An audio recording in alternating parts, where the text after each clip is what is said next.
All right, today's guest is Miguel Batista, founder of CFS Recovery, a coaching and nervous system retraining program helping people with chronic fatigue syndrome, long COVID, and fibromyalgia get their lives back. Miguel didn't come at this from a textbook, okay? He lived it. He went from driven and active to barely functional whatsoever, and then clawed his way all the way back. Now, he's helped hundreds of people make that same journey. This conversation is about recovery, it's about identity, resilience, and what it actually takes to rebuild when the system has essentially given up on you. So, Miguel, appreciate you being on the show, man. Thank you, man. It's a pleasure and an honor to be here, and shout out to you for running this show. I know it's not easy putting out this kind of content, but you are many, many episodes in, and I'm sure it's having a positive effect on a lot of people. So, you guys listen to this, keep on watching. This is some good content. Heck yeah, brother. I appreciate it. And real quick, for those of you who don't know, I've known Miguel probably for 6-7 years. I knew him from the start of his health journey, and the way we got connected, I feel like was definitely godsend, is what I'd like to say. So very grateful for our relationship, bro. And just to kind of kick it off real quick. So imagine waking up one day and not being able to function. Right? You wake up and you're like, man, what's going on? I can't really move much. Something's going on with my body. You're not tired. You're not burned out. I mean, you're gone. Like your energy, your identity, your independence, all of it is gone. Now imagine the doctors, they can't help you.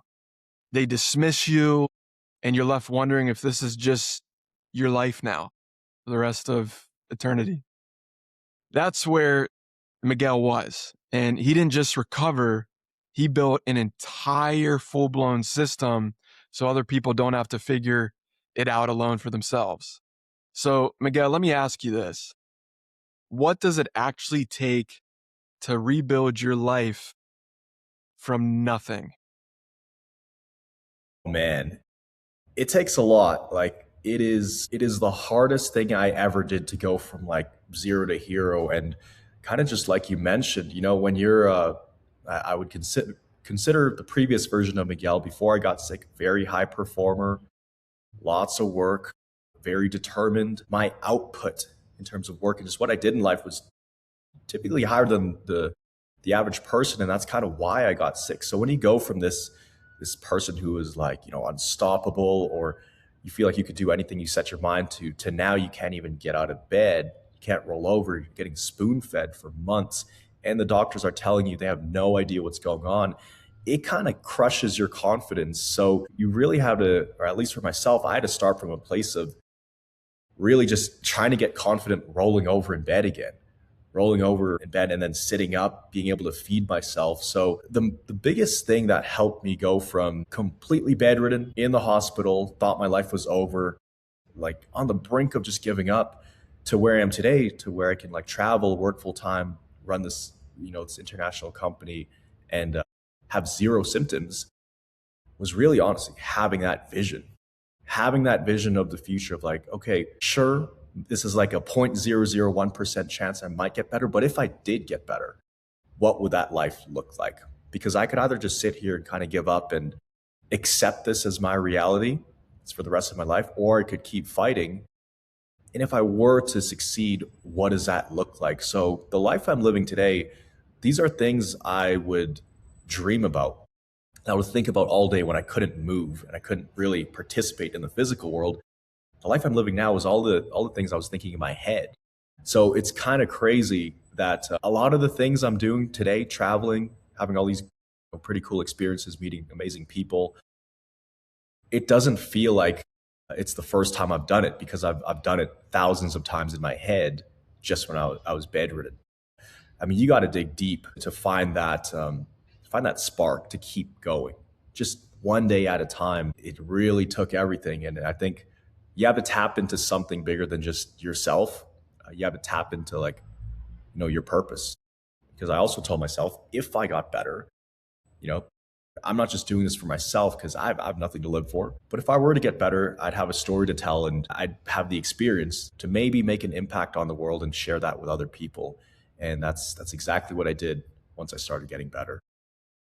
Yeah, it's very inspiring too because like you talk about visualization and whenever you were bedbound and sure you were in very dark moments, especially within your mind, thinking, "Man, am I ever gonna recover and get better?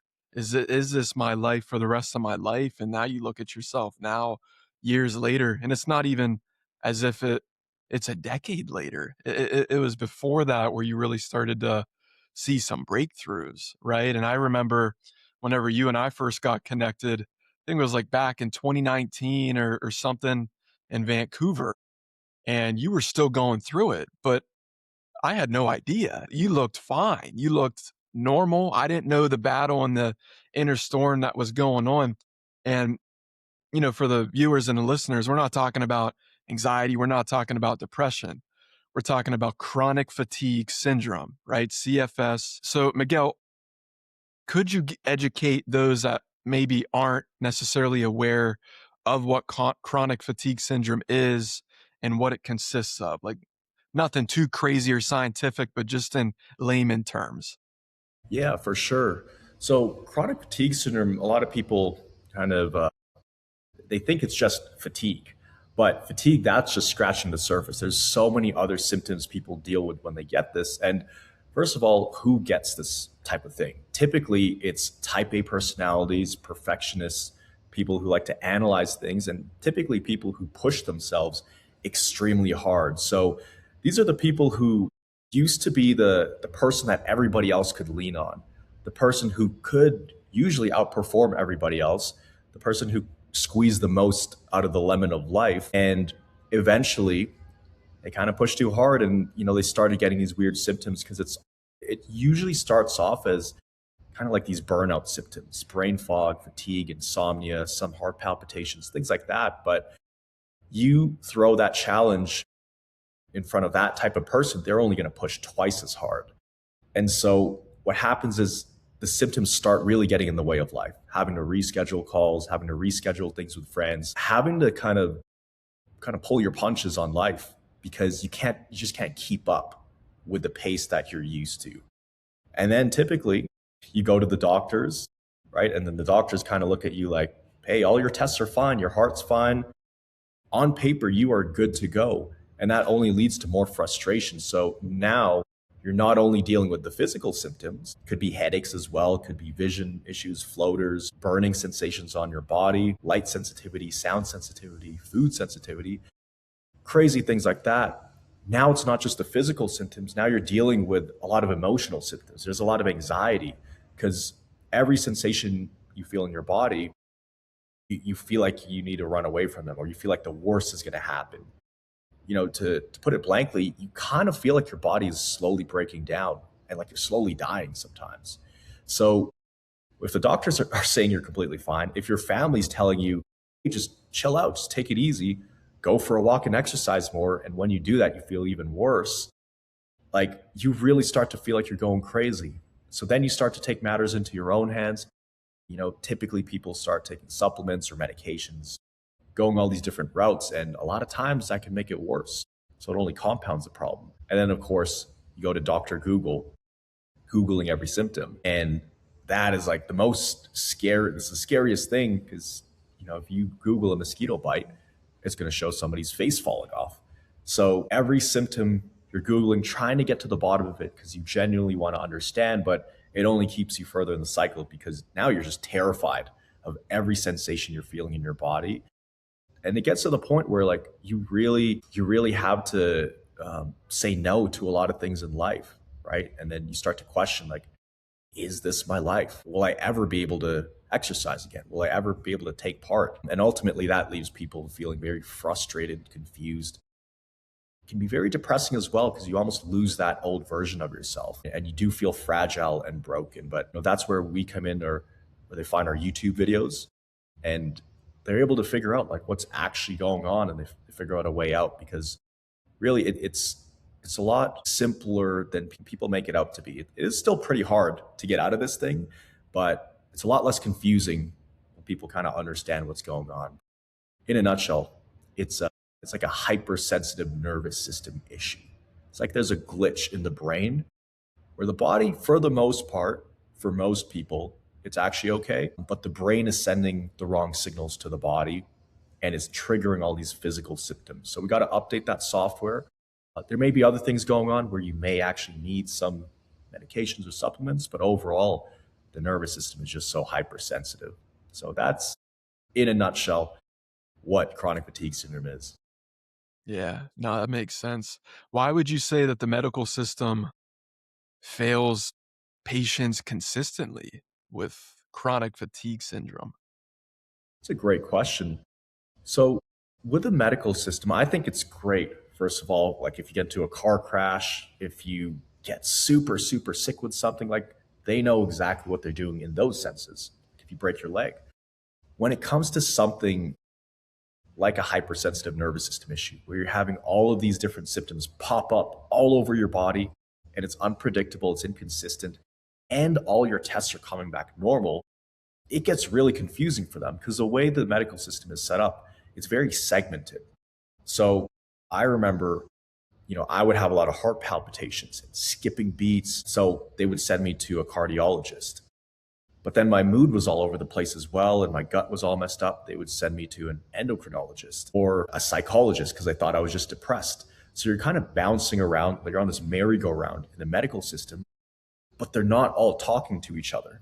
So you got to tell your story all over again. All of these symptoms overlap, but the way the medical system works, it's very segmented. There's not this kind of like holistic approach where they're looking at it from all angles. They're only looking at it from their angle. So the cardiologist is like, yeah, your heart's completely fine. Yeah, it skipped like 400 beats today, but nothing out of the ordinary. You're within range. So let me send you to my buddy, psychologist. Maybe you're just depressed. And, I'm sitting there like, really? Like, is that actually normal? 400 times a day? They're like, well, it's within range. So I also think they're kind of desensitized sometimes to the human aspect of it.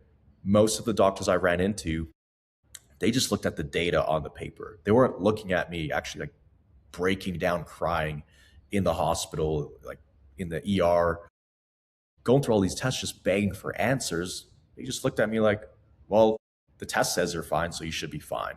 Meanwhile, if you look at that person as an actual human being, they're not fine. They can't live life. So I think there's definitely a lot of things wrong with the medical system when it comes to the CFS side of things. I think the biggest thing is that they don't look at it from all angles. They only look at it from their narrow point of view and their specialty. But to be fair, that's what they're trained on. So it's just how the system's built, unfortunately.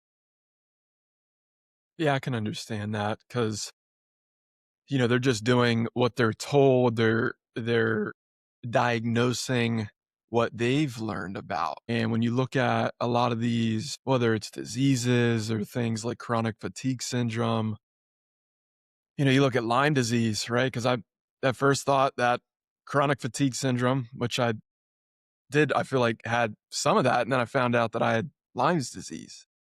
On top of that, dealing with some, mold mycotoxin issues as well. And when you put mycotoxins, mold, and Lyme together, well, you can't heal from Lyme unless you heal the mold first.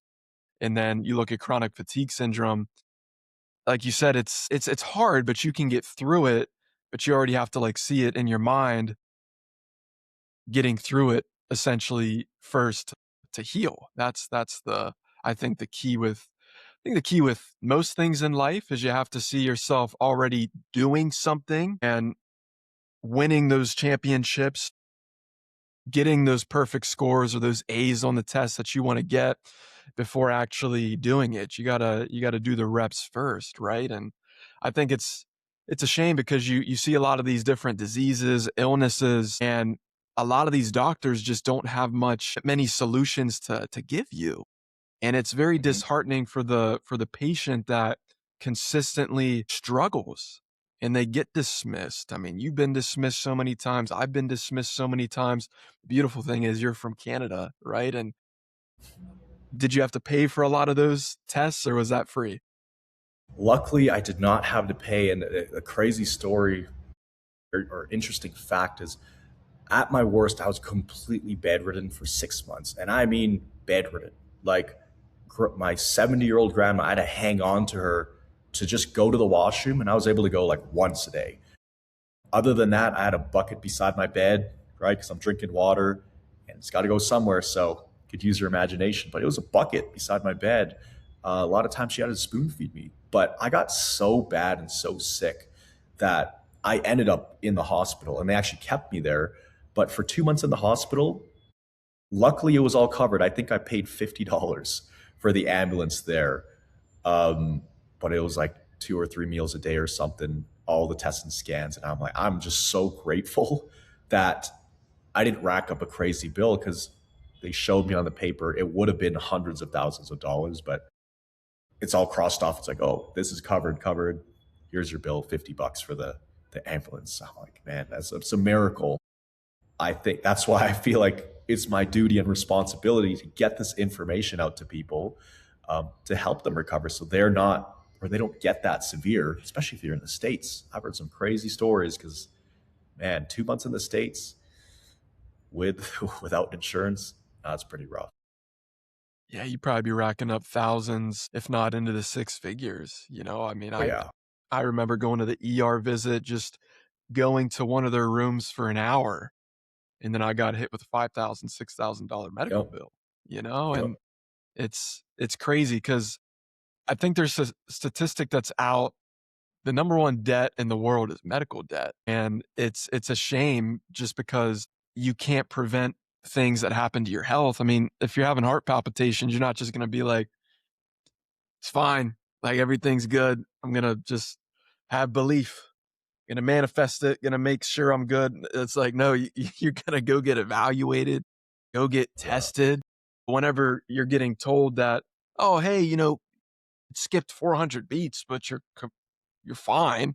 You're like, oh, okay, well, I'm going to go back home and yep, I'm fine. I'm fine. I'm fine. I keep skipping all these beats. Like, what's going on, doc? I mean, you're telling me one thing, I'm getting the complete opposite, as if something actually is wrong, but you're just not really that educated on chronic fatigue syndrome. Why don't you want to figure out the solution? And sometimes I just Mhm. feel as if it's too much work. Maybe they don't get paid enough. Maybe there's just not enough research. From your research, Miguel, is there enough research out there for these doctors to go through to actually help people recover and get better with chronic fatigue syndrome? In terms of the actual research up there, absolutely. However, it's very scattered. It's all over the place. It's in some random study you never heard about. And that's going to talk about some small part of CFS. And then there's another study done like, a few years ago it's very obscure data. So it's very difficult for them to put the puzzle pieces together because it's not easy to find. But that's where I really try to voice our research and our findings because we've done internal studies we've worked with over 2,000 people at this point. We have a lot of data points because we also created a software that kind of tracks people's progress. And then I've also shout out to AI now. We can match that data to actual scientific principles. So every step in our process that we built for this recovery system, there's actually a scientific study to kind of support what we're doing. And I've compiled this document. There's like 50 studies in there that all kind of line up with this solution for CFS, but it took a while to put all that data together. So I was very lucky because my doctor, the one who actually helped me, and this is like at this point, I had seen 40 or 50 doctors and specialists, professionals, and I was at my lowest point. I was bedridden in the hospital. I was in the ER for about a month, or intensive care unit, actually. They didn't know what was going on. And after all my tests came back normal, but my symptoms are getting worse, I'm needing like oxygen and stuff, shortness of breath. They paired me up with this other doctor in the hospital. He actually turned out to be a psychiatrist, but he said, I remember he looked at me and I was like this close to giving up. I'm like, what is the point? Like, I'm just suffering every day. I can't even move. But he looked at me and he said, he had this binder full of all my tests. He was like, Miguel, I know exactly what's going on. I've seen this before. You just have a hypersensitive nervous system. Your brain is sending the wrong signals to your body, but your body's actually fine. That's why all your tests are coming back normal. So over the next 3 or 4 weeks, he showed me like, hey, here's what's going on in your brain. Here's why you got the symptoms in the first place. Here's why they're not going away. Here's why you keep spiraling and keep flaring up. Here's why you have that symptom and that symptom. And once it started to make logical sense, it really took me out of that, well, not fully, but it helped lower the emotional response I had to symptoms. Because every time I felt something, I'd panic. I'm like, I'm dead. I'm going to die because it was that bad. But the more logic I had, the more understanding, the less scary it was. It was still terrifying, but it was way lower than before. And he started teaching me this stuff, putting the puzzle pieces together. And then once it made logical sense, that's when recovery really started to take off. And the fact that, I mean, this was a psychiatrist who had seen this before and seen people get better and was explaining it in like scientific terms.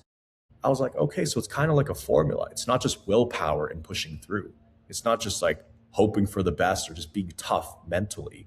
I tried that route and I just got worse. So once I figured that out and started putting into practice, I was able to go from like completely bedridden to using a wheelchair in a week, then using a walker for another week, then standing on my own 2 feet. And then after about a month of working with him, got released from the hospital and back into the world. And I think it was maybe 3 months later where we met downtown. And so I was still feeling a lot of symptoms. Man, yeah, that's wild how that all played out. And that doctor was totally a godsend to you. I mean, Yeah. if you wouldn't have met him, what do you think would have happened to you?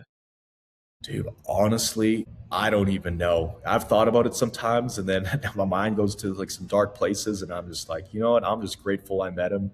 And that's also another reason that I've made so much content online, and I've made almost 2,000 YouTube videos because I'm like, man, I won the lottery meeting him. And I think the universe just put me in his path at the right time. Because had he told me those things like a year earlier, I would have been like, nah, that doesn't make sense. My brain is causing these physical symptoms. But I was just so desperate for an answer and solutions that I was open to anything. And it allowed me to go all in on what he was telling me because I didn't have a choice. So I feel like I got that golden ticket. I won the lottery, and it would be it would be selfish for me to not share that information online. So I knew I had to go back and kind of share it with the world. And that's what really drives me, man. There's people who would never, ever meet a doctor like that or have that privilege. The fact that I did, I'm like, I owe it to the world. And more people need to know about this. And yeah, it's been helping so many people. It's it made all the suffering worth it. I'm like, if I had to go through that just to find those answers, but I also have the gift of creating content and being able to get a message out there, I'm like, it was the perfect storm. It all happened the way it was meant to happen. And that's how I've looked back on the whole situation. So I'm very grateful actually that I went through that because I'm able to share it with the world. Yeah. Yeah. I mean, I look at it as if you were chosen. You were chosen this path. I mean, because you used to do a lot of like training back in the day, just with like the gym, fitness training and things, and then seeing even like the videography and the photography and things. I mean, that's how you and I got linked up. And then seeing, lo and behold, just a couple to few years later, the amount of success that you've seen. But again, it's like you've taken what was given to you, which was your biggest challenge, and you probably felt like you were going to die. I mean, you had moments where you're like, well, might be dead tomorrow. I might be gone, like RIP Miguel, right? And you're thinking in your head, I just don't know if what's meant to come out of my life. And then fast forward now, you went through that perfect storm to where you're able to help not just hundreds, but you're helping thousands of individuals that suffer from CFS, long COVID, fibromyalgia. It's incredible to see that, and the amount of people that have been in your shoes, have not been able to find answers, but they simply Google or YouTube some of the symptoms or CFS, and they find your videos, and then their life completely begins to change because of the training, the protocols, and what I like to call like the nervous system or training that you tell your clients and the members that you work with, right? So Kind of walk us through that a little bit, Miguel. Like what exactly is nervous system retraining for somebody that may be struggling? They have a hypersensitive nervous system and they have CFS and they just haven't been able to get answers yet. What exactly is nervous system retraining? Break it down for someone who's never ever heard that phrase before. Maybe some of the things that you implement. Yeah, absolutely. So I'll share like a very simple analogy first, because this is what helped it click with me, and I'll go a bit deeper. So essentially, nervous system retraining, it's kind of like updating the software in your supercomputer brain. Right? I kind of mentioned this earlier, but think about it like, if you had a computer and it wasn't working, and you're getting frustrated, like, why isn't this thing functioning? I'm trying to open up the browser or the mouse isn't working. So at first, you'd look at the hardware, right? You look at the mouse. Okay, mouse is fine, replace that. Keyboard, okay, that's fine. The monitor is fine. Once you check that the hardware is all functioning okay, you're like, okay, why is it still not working? So you go deeper than that. Hardware is okay with the human body. It's like your organs and your lungs, your heart, things like that. They're actually functioning okay. Well, now let's go deeper. Let's look at the software. What's happening with the software in that computer? So you do some diagnostics, you look at this and that, and you go, okay, there's a glitch, some kind of Trojan virus or some kind of glitch, or where maybe the software is out of date, right? So in order to fix that thing, to make the whole computer work, you actually just have to update the software. You need to tweak a few things, get rid of a few bugs. That's kind of like what the brain does sometimes. So how does that glitch come about though? Why is it there in the first place? Because not everybody has a glitch like that. Not everybody has these physical symptoms. So a little crash course on what even causes this, because once you understand that, it becomes a lot simpler to fix. Everybody has a stress threshold of the amount of stimulation or stress they can handle. And over time, you may have financial stress, relationships, work, you get a virus, skipping meals, sleeping late. Maybe your personality, you constantly put pressure on yourself to perform. You always feel like you're stressed out. So type A personality people, they're always under stress for the most part. Once you go over that stress threshold, it kind of triggers something in your body to where it goes, okay, we're over our limit here. We need to slow down here. And this person who's running this body, they're just, redlining this engine. So let's throw up some engine lights, symptoms, brain fog, palpitations, just to try to get them to slow down. Now, the nervous system, it can't speak in English language, right? So it's going to be very primal. It'll give you symptoms, but typically, type of personality people, when they see these signs or feel these things, they just push twice as hard. They almost see it as like a challenge. Like, I'm not weak. I'm gonna kick this thing's ass. And so they stack on more stress and more stress. And it gets to the point where now your body's not just telling you, it's not just asking you to slow down. Now the whole dashboard is lighting up. It's like you ever drive a car and everything's lit up because you were like, nah, maybe I can make it across the town. Maybe it'll be okay. But you kind of blow the whole engine. Maybe not everybody's done that. I've definitely done that in the past. My dad got it. He handled it pretty well. But now your body's screaming at you to stop. It kind of forces you to slow down by giving you all these symptoms to kind of protect you from yourself. So that's kind of the crash course on how this happens. So what keeps you stuck though is when you feel symptoms increase physically, but then you have all these kind of beliefs and reactions to it because you don't know what's going on. It literally feels like you're dying. So you'll have these sensations and symptoms. You get pretty scared, right? You can start freaking out, thinking worst case scenarios. That gives you more symptoms, which gives you more emotions. And so what we do initially is we call it neuroplastic therapy. Now, we are not doctors. I never went to school to become a doctor. It's just an approach I found to work really well. It's three things. Number one, it's kind of like cognitive behavioral therapy. It's reframing the way you see symptoms. Number two, it's almost like physiotherapy in a way because we're slowly expanding physical activity, right? And number three, it's like emotional processing. So when you do feel those emotions, how do we not have you spiral? How do we get you on the upward spiral versus downward spiral? And so first it's logically or making it make logical sense, right? Because once people understand what's going on, it makes it a lot less scary. And then we're able to stabilize. They're not in this like downward spiral where they're getting worse and worse, right? So stabilizing it with logic helping them understand those things. From there, we can actually start expanding activity. We can actually start adding in things, and it depends on where people are at, right? If people are high functioning, right?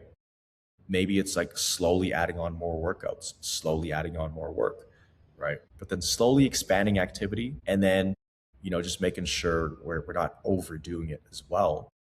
Because some people just want to jump right back into life. But what does a safe, sustainable reintegration process look like? So we dive into their situation. We actually have a nervous system health assessment and diagnostic assessment. We can look at their symptoms, how long they've been sick for, what's their situation, what are their main roadblocks, and from that kind of tells a story it's like a formula. What's the best approach for this person based on where they're at? And then we just update that like weekly, sometimes daily. We're like tweaking the plans just to make sure people are able to stay on track in their recovery. And when they flare up, when things start going off track, that's where we're kind of like that safety net, especially emotionally, because they can't really talk to doctors about this or their family, right? But we've seen it so many times. We'll know which levers to pull to make the most amount of progress for that particular stage. So it's a very personal process. Like we get pretty close with everybody we work with because they're telling us about their family, their days, what they're doing, how they're feeling. And then it's our job to just make sure they stay on track without using too much guesswork. We really try to rely on the data from their nervous system health assessment. But with this approach, it really simplifies the process for them, takes a lot of the guesswork out of it. It's how we've seen people go from like bedridden to fully working again. People who are like couch bound go skiing again without any symptoms, and really go from surviving to thriving using like a step-by-step process. Yeah, that's incredible. So for somebody that wanted to gain access to the nervous system health assessment, because I mean, you go to the doctor, they're not going to give you a nervous system health assessment. I mean, they'll hit your kneecap. Does it go up? Does it do your limbs work all fine? But how would somebody actually access that nervous system health assessment of yours? Yeah, so I've actually put something together. This is specifically when I go on podcasts, like some free resource. It's called a recovery roadmap kit. So number one, there's that it's like that diagnostic assessment review where we look at the symptoms, activity levels, a lot of other data points, and that kind of tells people where they're at, also what roadblocks might come up, right? So that's part one, and part two is the personalized recovery roadmap. So based on that data, there's also some suggestions of things they can focus on, what they can eliminate and what they can add in and focus more energy on. And that's all together in the recovery roadmap kit. I can put a link together specifically for your audience. Normally people have to be clients to get access to this, but I know you give a lot of value to your audience. I wanted to put something together for you. So it would be cfsrecovery.co/Nate, Nate, and then they'll be able to access that. So you get a free report. And then if they want to learn more, check out our YouTube channel, CFS Recovery. I got like 2,000 videos on there covering almost any situation you could run into if you're dealing with a lot of symptoms like this. Man, oh man. Yeah, that's for those listening and watching. I mean, that's very gracious of Miguel. Thank you for doing that for the audience and the listeners and viewers. For those that are struggling, I mean, Miguel definitely does put out incredible amounts of content. I mean, it's you go to his YouTube channel, you'll see what I mean. Look up CFS Recovery; it'll pop up right away. Yeah. I got a couple more questions here, Miguel, and then I'll get you out of here. You learned something in that season that goes beyond illness, right? You said real transformation is slow, it's uncomfortable, and it's built through small decisions when you don't feel motivated or certain. So that's not just recovery, but that's life. So how do you apply that framework now into your life? Like you're a very busy individual. How do you apply that in business, leadership, and just in how you build your life right now? Yeah, the principles I've learned during recovery are so applicable to life. Like, it's actually insane how many times a day I refer back to those principles I learned during recovery. The biggest thing is, the golden rule in recovery is your success is determined by how well you respond to symptoms. And that just carries over once you're reintegrating back into the world where, you know, your success in life, your maximum potential you get out of life is determined by how well you just respond to life, how you respond to curveballs and stressors. Because let's be real, once you recover, it's not like you go back to some fairy tale where life is perfect. Things come up. You know, if you want to build something, businesses, or, you know, you're working on relationships, it's not going to go perfect. But what do you do when those curveballs come up? Do you kind of panic? Do you catastrophize? Do you think worst case scenarios? Or do you think of solutions? Do you think of best case scenarios? And you'll find that when you're in the trenches of CFS, you have a bias towards the worst case scenarios. That's just how the brain works. It's trying to protect you by playing out these different scenarios of things that could go wrong, right? It's like if you're walking through the jungle, that's really helpful. You're anticipating a lion jumping out, so you're ready. It's a very primal function of the brain, but we live in a world where we don't need to worry about that stuff. And so when you can train your brain to think in solutions, think of best case scenarios, and think of what is the best thing I can do right now for this situation to kind of move the needle forward in my life, that's when I feel like you become unstoppable. You know, so I find myself, uh, I find myself thinking that almost every single day. But also the other thing is, there's just so much to be grateful for. You know, there was a time when I wished I could just sit up and eat food with like by myself and not flare up. You know, I remember there was this one day I was like negotiating with the universe. And some of my darkest times, I was like, you know, if you could just take my legs and I was in a wheelchair for the rest of my life, like literally the rest of my life, but I didn't have symptoms and I could sit up and talk to people and think straight and eat food, enjoy a shower, I would take that deal. I would be in a wheelchair for the next 60 years if I could feel normal. I'm glad I didn't take that deal and it wasn't on the table because, you know, it only took a few years to get back. And so now I think back to where a shower was the highlight of my month. That was the most exciting thing I did in a month. And today I get to do that every day. And I get to do 100 times, 1,000 times more things. So something to remember too is like the only time you should ever look back is to see how far you've come, right? So when I do look at the past, I don't think, oh, I'm sad that happened. That was really hard. I suffered so much. Yeah, there was suffering, but look what it led to. So I really try to have this lens of gratitude when I'm looking into the past, but also when I'm looking forward. You know, I'm very hopeful because if I can go from bedridden, almost like just a write off, almost just like dead space in the universe, just taking up resources, just literally surviving. If I could go from that to being able to impact all these people, be able to travel, meet even more awesome people, eat great food, see amazing things. If that was possible, imagine what is possible for the future. And that's what gets me up in the morning. That's what keeps me up at night, just out of excitement. And that's kind of my drive of like, hey, sky's the limit on what can be created. So yeah, so many lessons to learn from that journey, that dark journey going through CFS. You know, even if you're not struggling with CFS or your health, I think with what Miguel just said, gratitude alone is so powerful. Grounding yourself and understanding, looking back at where you've come from essentially and how you've gotten to where you're at today. I think that's a beautiful thing. And if there's anything that grounds you the most, it's becoming, you know, I did a podcast with TJ Jackson, which was, you know, Michael Jackson's nephew back in 2019. And funny enough, they're getting ready to release the movie here April Yeah. 24th on Michael. That's going to be a great film. And he always said, Nate, you know, my uncle Michael always taught me this one thing every single morning. And I was like, what's that, TJ? And he's like, every single morning I wake up and I write down 3 things that I'm grateful for. You hear it all the time online and on social media. It's pretty overly used now, but such a very small principle and small task of that nature can make such a everlasting impact on your life if the king of pop did that.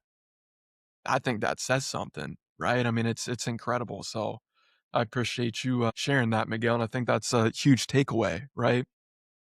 Mhm. So I got one little segment I'm going to do here with you. It's a little game. It's a fast comparison game. So I'm going to ask you one versus the other.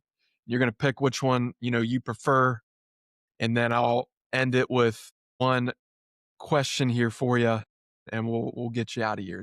Rest or push? Ooh, it depends, but in my phase of life right now, push Okay. Systems or hustle? systems. Patience or speed? Okay. Faith or certainty? Vancouver or Colombia? Well, it's tough when I'm in Colombia right now.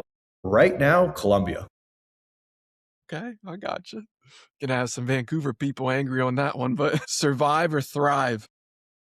Definitely thrive all the way. Medical or natural? Natural. Logic or intuition? Intuition. Stability or growth? Growth. Last one. Surviving or living? Solid. Yeah, I like that. I like these questions, man. I've never been asked this stuff before. Makes me think. This is great. Yeah, I figure I could ask probably 20 more. Said, yeah.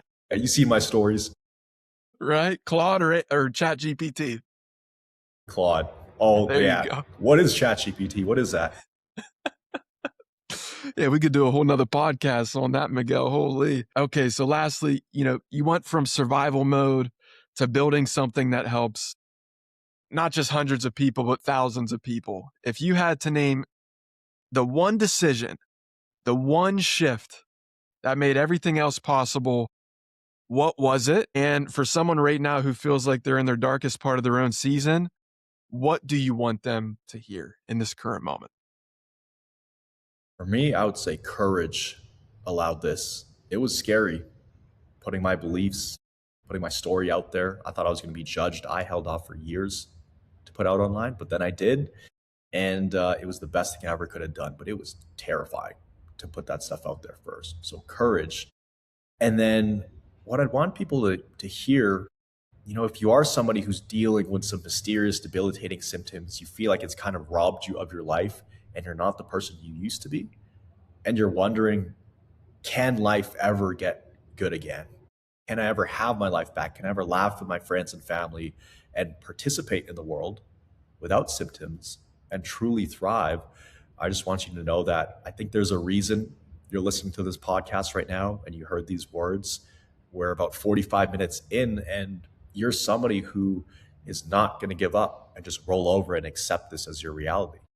Clearly, you're looking for answers. You still have that fight left in you. And that's exactly the kind of person who overcomes these kind of things. Exactly the kind of person with a mindset to go from surviving to thriving. I've seen people sick for years, if not decades, fully get their lives back. So I think it's absolutely possible to go from where you are to living that dream life that you think about every single day. Before your head hits the pillow at night, you're probably thinking about all the things you want to do or you could be doing again. And that is waiting for you on the other side of this illness, the other side of these symptoms once you solve it. So keep on going. Don't give up, and have this quote, you're just one mind shift away from truly changing your life and taking that crucial step in that direction of thriving health. So keep on going. You got this. Absolutely. You got this. Miguel, where can they find you at online? Just CFS Recovery. Where do you recommend? Yeah. YouTube, search up CFS Recovery. Also, we're on Instagram, put out tons of stories, tons of content on there. And if you want to learn more about what we do, then you can visit cfsrecovery.co/apply. But you want that free nervous system health assessment, definitely go check out that free resource. I'll send you a link, Nate. And for that free resource, the Recovery Roadmap Protocol, that one is cfsrecovery.co/Nate, Nate, specifically for this podcast, these listeners. So hopefully we can make a positive impact on your life, and we look forward to helping you guys out. Heck yeah, man. Miguel, I appreciate you as always. And I've always respected you as a human and as a man. The first day that I met you back there in Vancouver and seeing your health journey up until this point and the amount of things that you've helped me with in my journey, I really just wanted to express a thank you to you. And you are truly doing God's work when it comes to helping people with their health and just in their life with the symptoms that they experience. And I know you know that, but I just wanted to really let you know and say I give you my utmost appreciation and my respect and essentially giving you your flowers. So you're incredible, brother. Thank you, man. Appreciate it. Keep doing what you're doing. Thanks, brother.